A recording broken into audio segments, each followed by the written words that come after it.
Adnan water tank लेकर आए हैं 6 लेयर वाटर टैंक्स, जिस पर दे रहे हैं 25 साल की guarantee. Adnan water tank, safe and healthy water storage solution. तो आइए नाज़रीन, आज की ये खबर है रूस और यूक्रेन के जंग को लेकर। आखिरकार जो है यूक्रेन ने रूस के सामने घुटने टेक दिए, इसकी क्या वजह है? क्या रूस इतना भारी पड़ गया यूक्रेन के ऊपर जो यूक्रेन के प्रेसिडेंट हार मानने को तैयार हो गए? तो आइए तफसीलात हम आपको बताते चले। आखिरकार यूक्रेन के प्रेसिडेंट ने हार क्यों मान ली? रूस की जानिब से आर्जी जंग बंदी के ऐलान के बाद यूक्रेन के नायब वजीर आज़म ने कहा है कि यूक्रेन 6 इंसानी हमदर्दी के रास्तों के जरिए लोगों को निकाल रहा है। रूस यूक्रेन के दरमियान जारी जंग का आज 14वां दिन है, लेकिन अभी भी बहुत से लोग मुख्तलिफ इलाकों में फंसे हुए हैं। दूसरी जानिब रूस के हमले के 14वें दिन यूक्रेन के सदर ज़ेलेंस्की के तेवर कुछ नरम पड़े हुए हैं। यूक्रेन के सदर ने रूस के दोनों अहम मुतालिबात पर घुटने टेकते हुए रूसी सदर से बातचीत का सिलसिला जारी रखने पर जोर दिया। अमेरिका के टीवी को दिए गए इंटरव्यू में ज़ेलेंस्की ने कहा कि वो नाटो में शामिल होने का मज़ीद मुतालिबा नहीं करेंगे। ज़ेलेंस्की ने पुतिन का एक और अहम मुतालिबा तस्लीम करते हुए कहा कि यूक्रेन आज़ादी का ऐलान करने वाले अपने 2 इलाकों की कानूनी हैसियत पर भी समझौते के लिए तैयार है, जिन्हें रूस आज़ाद रियासत के तौर पर तस्लीम कर चुका है।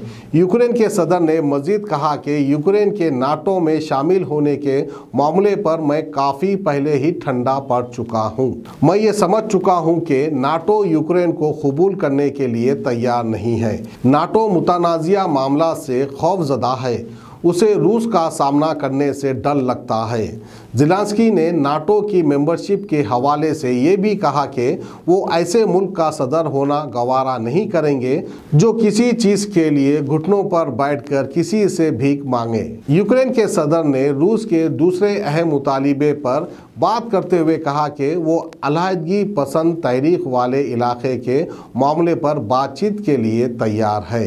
वो सिर्फ इन इलाकों में सिक्योरिटी की जमानत चाहते हैं। हम आपको बता दें कि रूस ने 24 फ़रवरी को यूक्रेन पर हमला किया और इस हमले की वजह यूक्रेन की जानिब से नाटो में शामिल होने की कोशिशों और अलहदगी पसंद इलाकों में यूक्रेन की फ़ौज के ऑपरेशन को करार दिया था। यूक्रेन पर हमले से चंद घंटे पहले ही रूस ने डोनेट्स्क और लुहांस्क को आज़ाद और खुद मुख्तार रियासतों के तौर पर तस्लीम किया था। इन दोनों इलाकों में 2014 से अलहदगी पसंद और यूक्रेन की फ़ौज आपस में लड़ रहे थे।